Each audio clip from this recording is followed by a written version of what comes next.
Happening now, shots in schools, the new push by New York State to get teens vaccinated. Plus, we sit down with the city of Jamestown's fire chief to talk about his experience responding to the 9/11 terrorist attacks in New York City ahead of the 20th anniversary of the day. Well, fall has arrived for the next couple of days, but there's going to be some warming on the way as we head into next week. We'll talk about it in detail next as the news at noon starts right now. Live and on demand, this is WNY News Now. As the school year begins, New York State has launched their new hashtag #VaxToSchool campaign to help increase COVID-19 vaccination rates among students. Thank you for joining us for WNY News Now. I'm Justin Gould. The new initiative comes as part of the state's commitment to making the health and well-beings of students, teachers, and families a top priority.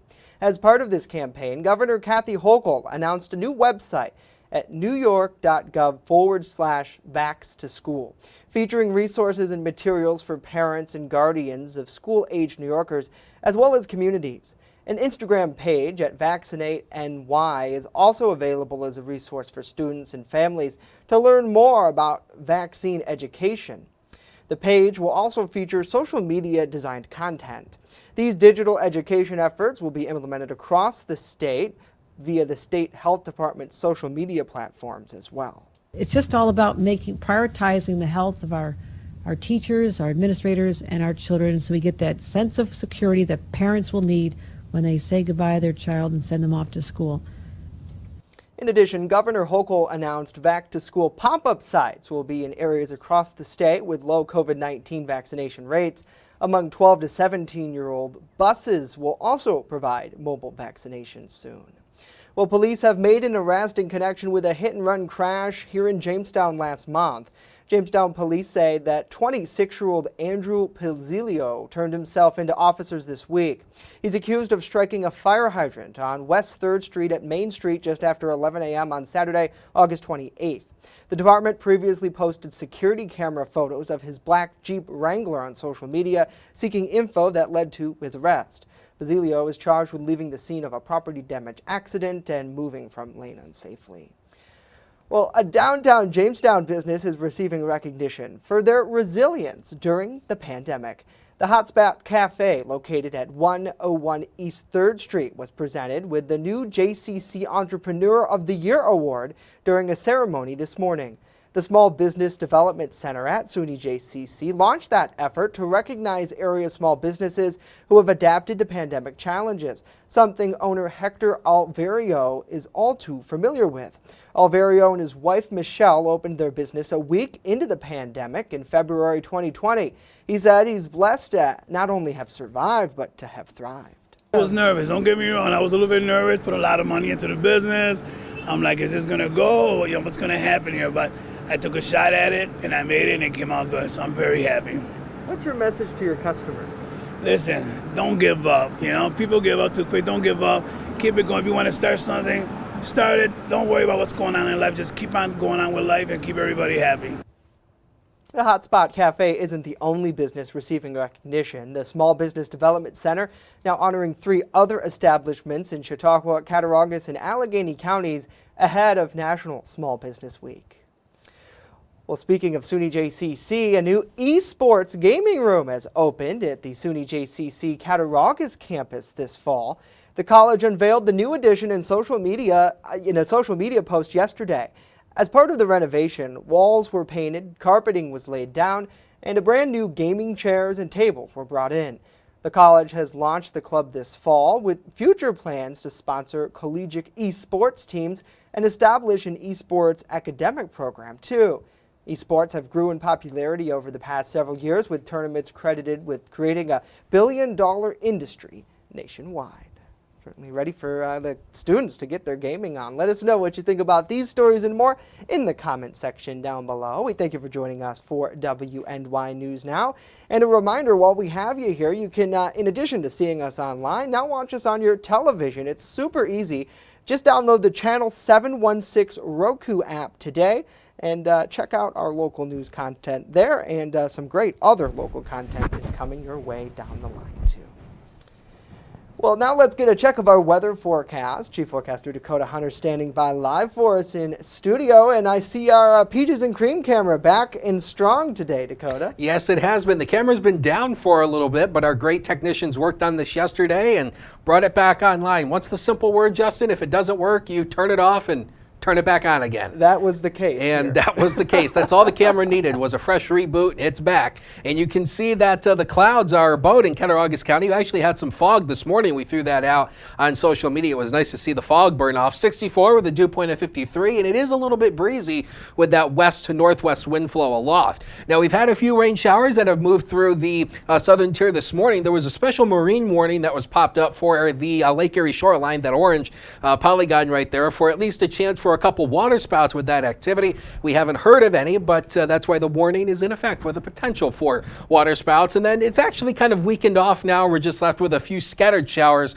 through the southern tier, but it's not going to rain everywhere today. Understand that. That's the way it's going to work today. 71 was the high yesterday. Started the day at 53, 94, and 30 are the record highs and lows for this day. So through the afternoon, mostly cloudy, spotty to scattered showers, maybe a thunderstorm or two, and much cooler as well. Look at the temperatures, mid to upper 60s for basically all of the region with a healthy northwest wind. Now we keep the cool air going into tomorrow, but some signs of a warm up are on the way for next week. We'll talk about it in detail with that 7-day forecast later in the show. Justin. All right, Dakota, we'll see you back in 10 minutes. Thank you, sir. Well, today, President Biden will share his plan to fight COVID-19, highlighting a top priority, vaccinating the unvaccinated. Right now, a little more than 62% of people 12 and up are fully vaccinated. This is part of the plan, which will reportedly focus on vaccine requirements, including building upon ones already in place for many federal workers and pressing private businesses to do the same. Next, he'll also push furthering protection for vaccinated people, meaning that booster shots will come out once approved. Third, he plans to launch a focus on keeping schools open. Fourth, increasing testing and requiring masking. Officials say that means expanding access to testing and wading into the heated debate over masking in schools. And fifth, he'll focus on economic recovery. Sixth, improving care for those with COVID-19. So far, that's meant helping hospitals with patients. The president is set to announce his plan in D.C. at 5 o'clock. You can watch that live right here on WNY News Now. Well, with cases of COVID-19's Delta variant spreading and fall allergy season starting at the same time, it might be difficult to tell if you're suffering from allergies or something more. Kristen Allen with our news partner Erie News Now caught up with a local allergist who's breaking it all down.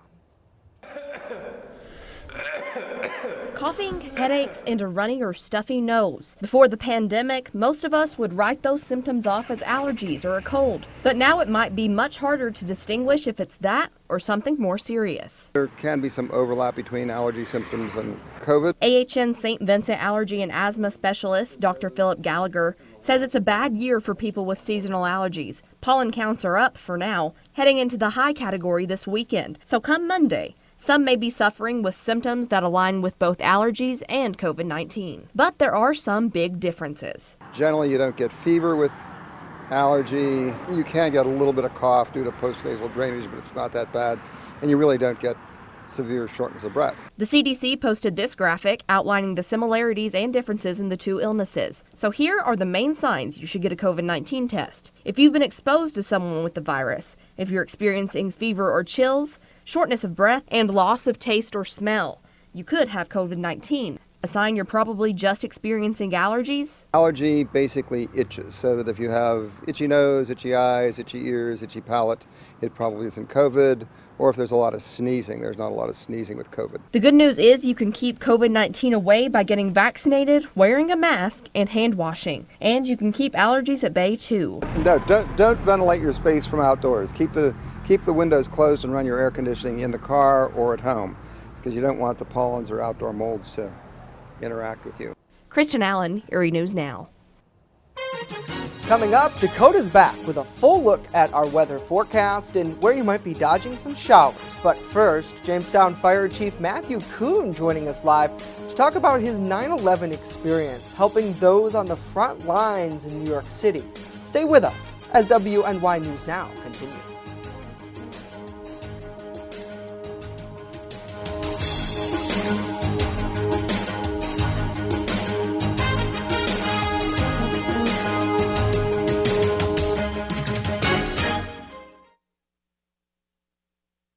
with coverage that matters. This is WNY News Now. Welcome to Honest John's Pizzeria, where you are the most important customer. Everything from freshly made subs to the best of pizza and wings, Honest John's has it all. And don't forget the ice cream! Order online today or check out our 2 great locations with buffets ready for every appetite. Don't I have the best job in the world?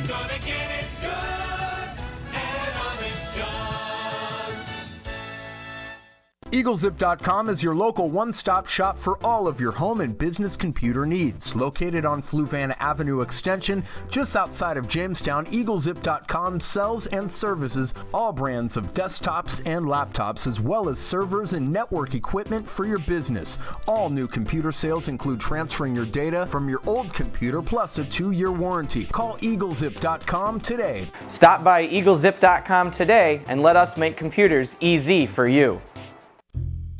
Located along the Amish Trail, the Randolph Retail Company offers a variety of clothing, jewelry, and gifts for any occasion.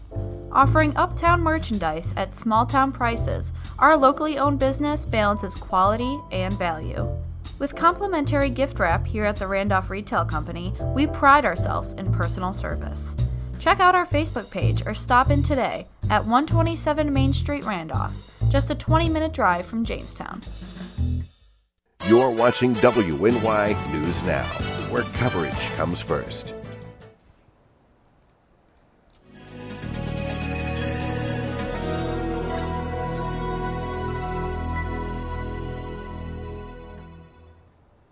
Welcome back to WNY News Now. Saturday marks the 20th anniversary of the 9/11 terrorist attack in New York City, outside of Washington, D.C., and a field in Pennsylvania. Images broadcast across the world on September 11, 2001, shocked a nation and inspired many to help, including Jamestown Fire Chief Matthew Kuhn, who at the time was just starting out with the department here in Jamestown. Chief Kuhn joins us on the program now. Chief, thank you so much for your time today. I appreciate it. Thank you for having me. First, I want to ask you a question, sir, that seems forever sketched into our history. Where were you on that fateful day? I was actually at a service station having my wife's car inspected at the time that the planes were reportedly striking the World Trade Center towers. And as a firefighter's mind works, my first question was, well, are the buildings on fire? I didn't have access to a television at the venue that I was at right at that moment. So thinking it's just some small private plane that possibly struck the towers, was there anybody injured there, or the buildings on fire? Then subsequently, like most everybody else, when I returned back home, I was kind of glued to the television to see the horrific acts that were underway in New York City, and watch how the whole situation kind of unfolded and then deteriorated down, which culminated in such a large loss of life. Just the sheer magnitude of the entire event was just breathtaking, and it still gives me chills to this day. Yeah, and I don't think anyone would have thought that not just one tower, but both towers would have came crashing down. Mm-hmm. When did you know that you wanted to join the effort to respond to New York City? How quick was it since the day passed and everyone heard the news that this had happened? Mm-hmm. New York State has a statewide mobilization plan which was implemented at that time. It generally goes by county, and since we're the most westernmost portion of the state, we were about a week into the event before Chautauqua County was actually tapped to send resources and personnel down to the Trade Center to help with the rescue efforts. I was fortunate that I was selected along with another member of Jamestown Fire Department. At the time, it was Lieutenant Sam Salemi.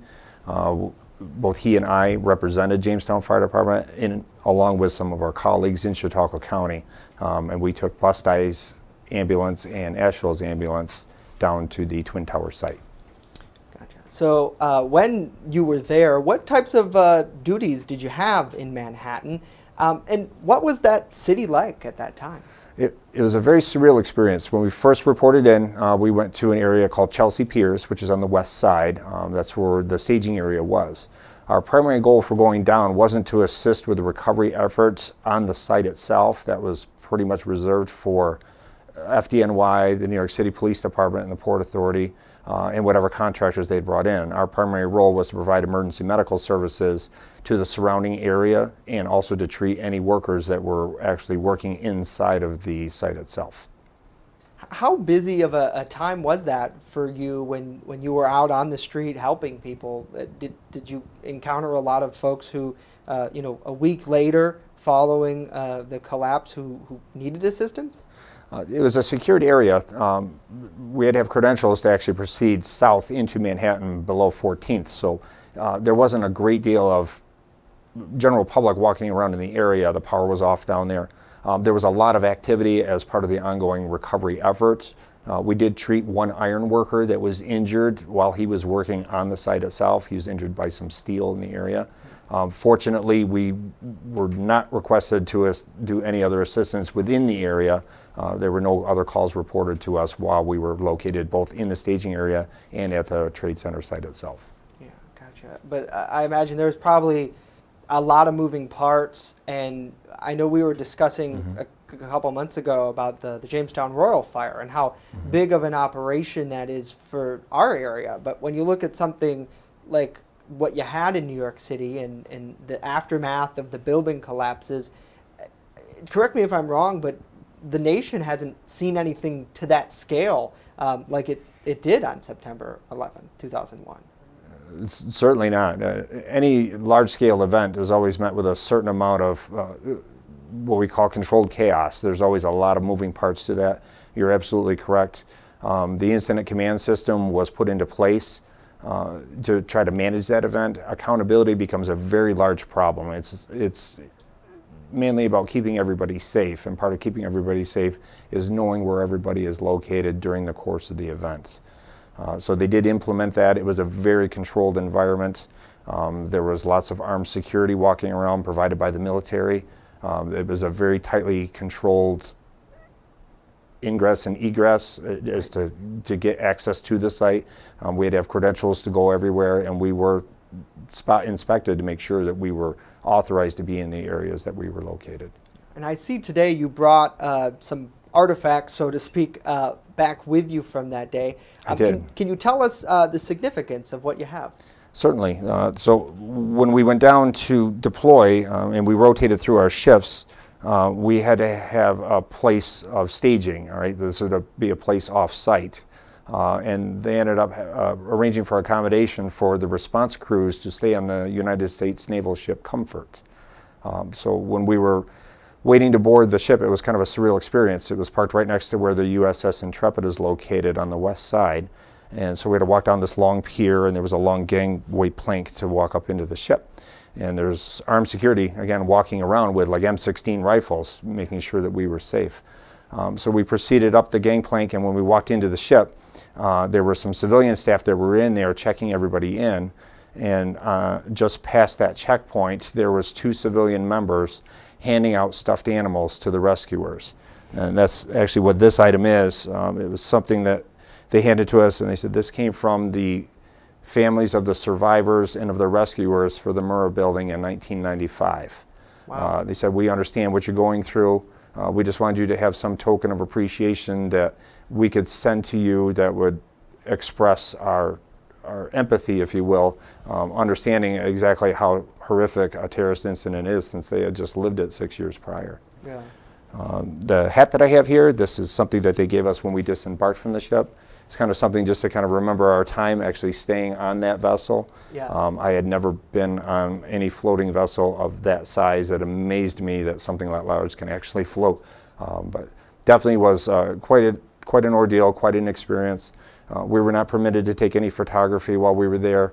You could obviously not remove anything from the site. It was all considered kind of a sacred and secured area. So, but these 2 artifacts are something I was able to bring back, and I will have them the rest of my life as a reminder of what we experienced when we went down there to assist in that effort. Absolutely. A lot of people have judged history and pre-9/11 versus post-9/11. As for you as a firefighter, do you compare your career to pre and post 9/11, and has anything changed within the fire service? Some things have, some things haven't. I mean, the fire service is very resilient that way. It's a very mature industry that way. I can say, only speaking from my own observations and my own life experience, that there definitely was a pivot point in the fire service pre 9/11 versus post 9/11.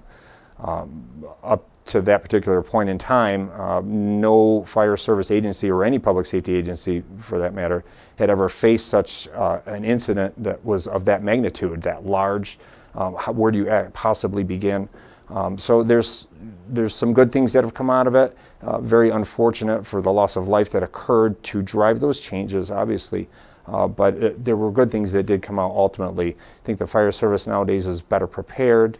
There's more interoperability between law enforcement, fire, EMS, and any other supporting agency that would go into affecting an effort such as that. So in a certain manner of speaking, it kind of raised the bar and raised everybody's awareness of this is how bad it can really be, and anything that you can do to prepare for something like that is obviously going to be better going forward. And thankfully, we've not had another incident of that magnitude, and I certainly hope we never do, to actually put those skills into place like that. Yeah, I totally agree with you there. What finally would be your biggest takeaway from your time there in New York City and Manhattan, helping those on the front lines in this effort? My own personal experience with it, it was a very moving experience. Having grown up before 9/11 and seeing what the world was like, and then the post 9/11 world, that obviously was a certain loss of innocence that came out of all of that. And nobody, even in my life up to that point, never dreamed that we'd ever have any type of an incident occur on American soil. So I think there was a certain loss of innocence that came after that day. The country definitely has not been the same since that day. And we're a very resilient nation that way, and we will, obviously adapt. But it definitely created a new normal.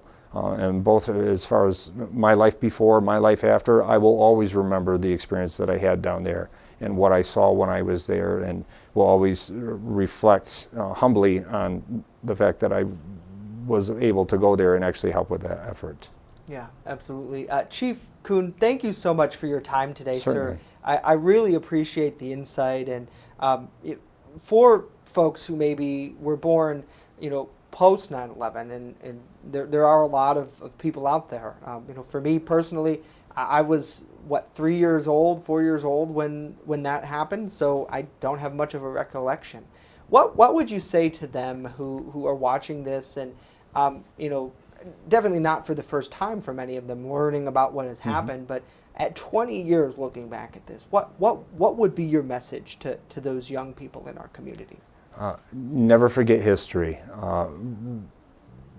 While it may be something that may be beyond somebody's memory to recall the events of that day, and I'm understanding that anybody that's grown up post 9/11 doesn't know a world prior to 9/11, but always just be thankful for what you have. Events can occur in the blink of an eye. Take every day for what it's worth and enjoy your time, because you never know when something bad's going to happen. Please be respectful of others, and obviously of first responders that have been involved in an incident like that. It was a traumatic experience for them, and it does mean something different to everybody. Yeah, absolutely. Chief Kuhn, thank you so much. Certainly. Thank you for having me. Now let's get a check of our weather. Fast, accurate, and everyday. First Defense Weather. Great interview there with Chief Kuhn there. Hey, something lighthearted. How about this? Oh, a beautiful picture of the Chautauqua River overlooking downtown. Kyle Helis, who sends in some of the best pictures that we have. Now, he actually sent in two I had a hard time picking. So he was floating down the Chautauqua in a canoe, and this is overlooking the 3rd Street Bridge, overlooking there, almost going underneath the 3rd Street Bridge. And of course, if you have any pictures or videos of the weather, Hunters WX on Twitter, the First Defense Weather page on Facebook, and always use that hashtag MyLocalWX. It's how we see them in the weather office. Tomorrow, JHS has their next football game. Not at home. They're taking on Williamsville South, so it'll be held at Williamsville South. And looking like another nice night for football. 66 at kickoff at 7 o'clock, down to 62 by the 4th quarter. It'll be a nice night for football. I know they're playing not at home, but go Raiders anyway. kick butt. Anyway, coming up next week, we do have the Buffalo National Weather Service radar is going to be offline for a little while. And here's what's going on. The Weather Service is actually in, we talked about this before, how the radars across the country are going through a major upgrade phase. So the work on the radar starts Monday. That's when it'll be taken offline. They're actually going to be redoing the radar pedestal, and it's the third major project of the Service Life Extension Project, otherwise known as SLEEP, and the radar will be down for about 2 weeks. So talking about the pedestal, what in the world is that thing? You may think the pedestal is the stand. Well, it's actually not. The pedestal is what the radar dish sits on. So this is the radar dish here.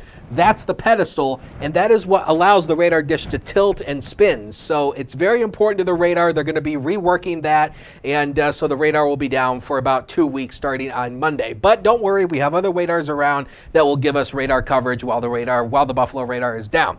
Clouds breaking apart downtown now, 65, a healthy northwest wind to 17, and we have a wind gust to 22 at the airport, and the dew point up a little bit at 54. But when it's still in the 50s, it's not really humid, so you can't really complain at that point.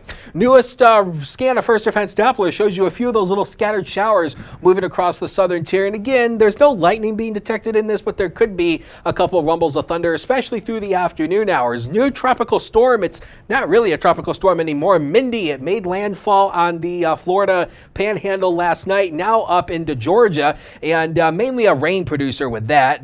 That's really the main threat with that. That's going to go out to sea. Newest run of future scans shows you those scattered showers through the afternoon. Then we'll see another round of showers, maybe a couple thunderstorms, mainly this evening. Then another round of few showers overnight. Tomorrow we should dry out, partly to mostly sunny, but there will be at least a chance for a small spotty shower. And then by the time we go into Saturday, it does paint a little bit of moisture coming in, but I don't really think we're going to see much rain after today until possibly next week. 68 at 2 o'clock today on MetroCast, but there will be some rain showers around. By the time we go to 6 o'clock, a pair of sixes with a few more rain showers. Then at 10 o'clock, 65, maybe another rain shower to go around. How about the future? The next 7 days are coming up right now. 67 tomorrow, 74 on Saturday, 79 Sunday. And then look at that, by the time we go into next week, the rain returns Tuesday and Wednesday with temperatures feeling more like summer, Justin, in the upper 70s. All right, one final stretch, Dakota, thank you. Well, to Warren County now, where they have a high demand for jobs in various fields of trade. At Warren County's Career Center, instructors are getting ready to help students get ready for the workforce. Elena Jonathan with our news partner WNY News Now had a chance to talk with some of those students and their instructors about these programs. At the Warren County Career Center, students are able to pursue passions while they're in high school. The two most popular programs, nursing and welding, have seen more students enrolled than in years prior. Exciting to watch them learn because they really want to be here, and so that makes it all that much better. But there's so many different careers out there now, and it's exciting to help them get from here to graduating. For students enrolled in the nursing program, all have the same goal, to make a difference. Like 110 over 60. I would like to go into psychology, and I want to be a vet. Since the pandemic, more people have wanted to work in healthcare. I think that they just want to learn and they want to get jobs and get out there and do something for the community. Another popular program just down the hall, welding. Typically a male-dominated field, one young woman finds herself chasing her passion. I'd like to show other women that it's not just men. We can do this now. Nate McNitt has been teaching welding for 19 years. He wanted to pass the torch and show other welders the passion and potential for a good-paying job once they graduate. And try to remain with what industry's doing, and obviously the good-paying jobs at the end of that is a real good incentive to come to welding. For sophomore Brooklyn Woods, she wants to test her limits with underwater welding when she gets her degree. They say it's really dangerous, but I really like it, and it sounds like it's something interesting to do no matter how dangerous. And it's something to really reach for in goals. Wow, really incredible for so many young people trying to get involved. Thanks for joining us for WNY News Now. Let us know what you think about these stories and more in the comment section down below. That's going to do it for us today. Of course, news continues 24/7 at our website, WNYNewsNow.com, and on our free mobile app. If you haven't downloaded it yet, what are you waiting for? Just search WNY News Now in the Apple App Store and Google Play Store. Have a great day. We'll see you back here tomorrow.